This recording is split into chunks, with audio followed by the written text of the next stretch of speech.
حضرت شعیب علیہ السلام بھی خدا کے برگزیدہ نبی تھے۔ ان کا زمانہ حضرت سلیمان علیہ السلام کے بعد کا تھا۔ وہ جس عہد میں مبعوث ہوئے تھے اس زمانے میں بنی اسرائیل میں ایک نمایاں قسم کا بادشاہ تھا۔ وہ ان لوگوں پر حکومت کرتا تھا اور ایسے حالات تھے کہ بادشاہ اور رعایا دونوں خداوند عالم کے تابع فرمان اور مطیع تھے، سرکشی نہیں کرتے تھے، عبادت گزاری کو اپنا شیوا سمجھ کر اس سے ہر کام میں اولت دیتے تھے، شیطان کا ان پر قابو نہ چلتا تھا۔ حضرت شعیب علیہ السلام کے بارے میں رسول خدا صلی اللہ علیہ وآلہ وسلم کا ارشاد ہے کہ ایک روایت میں ہے کہ عبداللہ بن سلام نے ایک دن حضرت محمد مصطفیٰ صلی اللہ علیہ وآلہ وسلم سے پوچھا کہ حضرت شعیب علیہ السلام کون تھے، ان کے بارے میں کوئی ایسی بات بھی ہے جو قابل تذکرہ ہو؟ آن حضرت صلی اللہ علیہ وآلہ وسلم نے ارشاد فرمایا کہ وہ خدا کے برگزیدہ نبی تھے اور بنی اسرائیل کی ہدایت کے لیے مبعوث ہوئے تھے۔ ان کی خاص بات یہ ہے کہ انہوں نے حضرت عیسیٰ علیہ السلام اور میری نبوت اور رسالت کی خوشخبری بنی اسرائیل کو دی تھی۔ ایک روایت کے مطابق بنی اسرائیل کے اس موجودہ بادشاہ کی پیر کی پنڈلی میں ایک زبردست قسم کا ناسور تھا جس کا علاج ممکن نہ تھا، لیکن پروردگار عالم اسے دور کرنا چاہتا تھا۔ لیکن بروایت اس نے پہلے اپنے نبی کو حکم دیا کہ وہ جا کر بادشاہ سے کہہ دیں کہ اس کی موت قریب ہے اور بس چند دنوں کے بعد اس کی روح قبض کر لی جائے گی، لہٰذا وہ اپنے بعد کا انتظام کر دے، کسی کو اپنا جانشین بنا دے تاکہ وہ اس سلطنت کا نظام اس کے بعد سنبھال لے اور اس کا ملک تباہ و برباد نہ ہو۔ اور اے نبی اسے دن بھی معین کر کے بتا دو، میں فلاں دن اس کی روح قبض کرنے کے لیے ملک الموت کو بھیجوں گا۔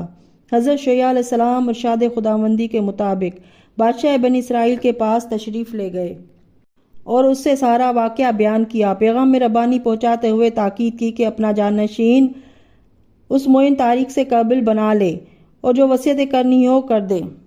حضرت شعیب علیہ السلام نے جب پیغام خداوندی بادشاہ تک پہنچایا تو بادشاہ نے تضرع و زاری کے ساتھ دعا و مناجات کرنا شروع کر دیا۔ اس کی بارگاہ میں عرض کی، پالنے والے تو نے مجھ پر بڑے احسانات کیے ہیں، بطن مادر میں روزی تو نے دی، میرے شکم مادر میں پرورش تو نے فرمائی، پیدائش کے بعد نگہبانی نگرانی تو نے کی۔ مالک میرا تیرے سوا کون ہے؟ تو ہی نے ہر چیز میرے لیے مہیا کی ہے، بادشاہی تو نے ہی دی ہے، تو ہی دے سکتا ہے۔ مالک میں تیرے سوا کسی سے کوئی امید نہیں رکھتا، مجھے صرف تجھ پر بھروسہ ہے، میں تیرے حمد کرتا ہوں، تجھ سے مزید احسان کی امید رکھتا ہوں بغیر کسی عمل نیک کے جو میں نے کیے ہوں۔ اور مالک میں کیا میرا عمل کیا، تو مجھ سے بہتر میرے حوال سے واقف ہے۔ خدایا میری ایک عاجزانہ درخواست ہے، میں بڑی امیدوں کے ساتھ عرض کرتا ہوں، خدایا وہ یہ ہے کہ میری موت ٹال دے اور میری عمر کو کچھ بڑھا دے اور مجھ کو اس طریقے پر قائم رکھ جس سے تو دوست رکھتا ہے اور جسے تو پسند کرتا ہے۔ بادشاہ نے الحاج و زاری کی اور قدر بادشاہ نے الحاج زاری کی اور قدر عمر کی درازی کی درخواست کی، جس کا نتیجہ یہ ہوا کہ خداوند عالم نے اپنے نبی شعیب علیہ السلام کو وحی کی کہ میں نے اس کی گریہ وزاری پر رحم کیا اور اس کی دعا قبول کر لی، اس کی عمر 15 سال بڑھا دی۔ اے میرے نبی، تم اس کے پاس جاؤ، اسے یہ باتیں بتا دو اور یہ بھی کہہ دو کہ وہ مرض جو تیری موت کا سبب بننے والا تھا، میں نے اس کا بھی بندوبست کر دیا ہے۔ میرے نبی سے کہو کہ میں نے انجیر میں شفا دی ہے، تو اپنے زخم میں ناسور پر انجیر کا پانی لگا، یعنی آب انجیر سے اس کا علاج کر، شفا ہوگی۔ اے نبی، اس سے یہ بھی کہہ دو کہ میں نے اس کے اور اس کی رعایا یعنی بنی اسرائیل کے دشمنوں سے محفوظ کر دیا ہے۔ حضرت شعیب علیہ السلام اس سے ملے اور اس کو پیغام ربانی پہنچایا اور ارشاد باری سن کر سجدہ خالق میں وہ چلا گیا اور مالک کا شکریہ ادا کیا، بدستور عمل خیر میں مشغول ہو گیا۔ ادھر قدرت نے انتظام کیا کہ بادشاہ بابل، جس کا نام بروایت طبری سنجاریت تھا، اس کا بے شمار لشکر بسر پیکار تھا، اسے تباہ برباد کر دیا اور دوسرے ہی روز صبح کو سب ہلاک ہو گئے اور 5 اشخاص کے علاوہ اس میں سے کوئی نہ بچا۔ وہ بھاگ کر بابل چلے گئے۔ اس کے بعد بنی اسرائیل سیدھی راہ پر چلنے لگے اور اس وقت تک صراط مستقیم پر گامزن رہے جب تک بادشاہ زندہ رہا، لیکن اس کے مرنے کے بعد وہ پھر بھٹک گئے، انہوں نے کجروی اختیار کر لی اور سرکشی و نافرمانی پر اتر آئے۔ حضرت شیعہ علیہ السلام ان کو سمجھانے بجھانے میں پوری صحیح کرتے رہے، لیکن انہوں نے ایک نہ مانی، بدستور ٹیڑھی راہ چلتے رہے، جس کے نتیجے میں سب ہلاک ہو گئے۔ حضرت امیر المومنین علیہ السلام نے ان کی ہلاکت کی داستان یوں بیان فرمائی ہے کہ خالق عالم نے حضرت شیعہ علیہ السلام کو وحی کی کہ میں تمہاری قوم کے 40,000 بدکاروں 60,000 نیکوکاروں کو ہلاک کرنے کا فیصلہ کر چکا ہوں اور انہیں عنقریب ہلاک کر دوں گا۔ جناب شیعہ علیہ السلام نے بارگاہ خداوندی میں عرض کی کہ مالک ان کی ہلاکت تو سمجھ میں آتی ہے جو نافرمان ہے، لیکن جو نیکوکار ہے ان کی حالت اور ہلاکت سمجھ میں نہیں آتی۔ وہ تو فرما بردار ہے، ایک کام کو مانتے ہیں، اس پر عمل کرتے ہیں، پھر ان کو کیوں ہلاک کیا جائے گا؟ ارشاد باری ہوا کہ اے میرے نبی، میں انہیں اسی لیے ہلاک کروں گا کہ وہ گناہ گاروں بدکرداروں کی خوشامد اور ان کی چاپلوسی کرتے ہیں اور میرے عذاب سے نہ انہیں ڈراتے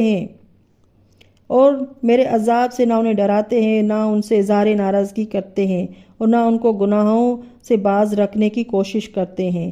مطلب یہ ہے کہ چونکہ وہ ان کے افعال پر راضی ہیں، ان کے گناہوں کو نظر انداز کرتے ہیں، ان سے اظہار نفرت نہیں کرتے، لہٰذا وہ بھی عذاب کے مستحق بن گئے ہیں۔ میں دونوں قسم کے لوگوں کو تباہ و برباد کر ڈالوں گا۔ حضرت شیعہ علیہ السلام نے ان لوگوں کو غضب الہی سے آگاہ کیا، مزید انہیں سمجھانے کی کوشش کی، لیکن انہوں نے کوئی پرواہ نہ کی، جس کے نتیجے میں وہ ہلاک کر دیے گئے۔ حضرت شیعہ علیہ السلام کے متعلق امام رضا علیہ السلام کا فرمان۔ حضرت امام رضا علیہ السلام مامون رشید کے دربار میں تشریف فرما تھے اور نصرانیوں کا عالم جاسلیک اور یہودیوں کا عالم راسل جالوت بھی موجود تھا۔ حضرت امام رضا علیہ السلام نے عالم نصرانی سے پوچھا کہ تجھے حضرت شیعہ نبی علیہ السلام کی کتاب کا بھی کچھ علم ہے؟ اس نے کہا کہ میں اس کا مکمل عالم ہوں، ان کی کتاب کو حرف بحرف جانتا ہوں۔ پھر حضرت امام رضا علیہ السلام نے یہودی کے عالم سے پوچھا کہ تجھے بھی کچھ اس کا علم ہے؟ اس نے کہا کہ میں بھی ان کی کتاب سے اچھی طرح واقف ہوں۔ اس تصدیق کے بعد امام رضا علیہ السلام نے ارشاد فرمایا کہ کیا کتاب شیعہ علیہ السلام میں یہ بات موجود ہے کہ انہوں نے فرمایا کہ اے میری قوم کے لوگوں، میں نے ایک گدھے سوار کو دیکھا، وہ لباس نور میں ملبوس ہے، ایک شتر سوار کو دیکھا جو نوری ہے، اس کا نور مہتاب کی طرح روشنی دے رہا ہے۔ ان دونوں عالموں نے کہا ہاں، یہ ان کی کتاب میں ہے اور ہم لوگوں نے اس میں لکھا ہوا دیکھا ہے۔ پھر حضرت نے ارشاد فرمایا کہ تم نے توریت میں بھی یہ دیکھا ہے؟ حضرت شیعہ علیہ السلام فرماتے ہیں کہ میں نے 2 ایسے سواروں کو دیکھا کہ ان کے نور سے زمین روشن ہوگی، ایک دراز گوش خچر پر سوار ہوگا اور دوسرا اونٹ پر سوار ہوگا۔ ان دونوں نے کہا کہ ہاں، توریت میں یہ موجود ہے۔ حضرت امام رضا علیہ السلام نے فرمایا کہ بتاؤ یہ دونوں کون ہیں؟ حضرت شیعہ علیہ السلام نے ان دونوں کے حوالے سے کیا کہا ہے اور انہوں نے اپنے اس بیان سے کس کی بشارت دی ہے؟ ان دونوں نے کہا کہ یا حضرت، ہم اسے نہیں سمجھ سکے، آپ ہی فرمائیے۔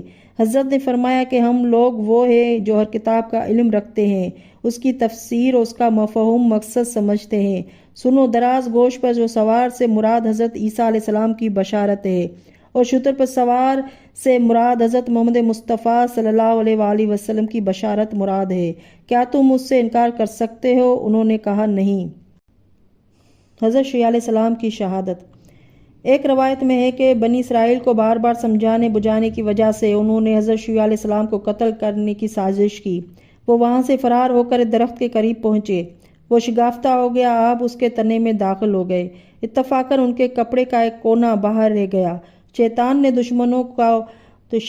دشمنوں کو باخبر کر دیا۔ انہوں نے پہلے تو انہیں نکالنے کی کوشش کی، جب کامیاب نہ ہوئی تو اس درخت کے تنے کو آرے سے چیر ڈالا، جس کے نتیجے میں ان کے جسم کے 2 ٹکڑے ہو گئے اور یہ بارگاہ خداوندی میں جا پہنچے۔ اللہم صلی علی محمد و آل محمد۔ ناظرین، میری ویڈیو اچھی لگے تو لائک اور سبسکرائب کر لیں۔ اللہ حافظ۔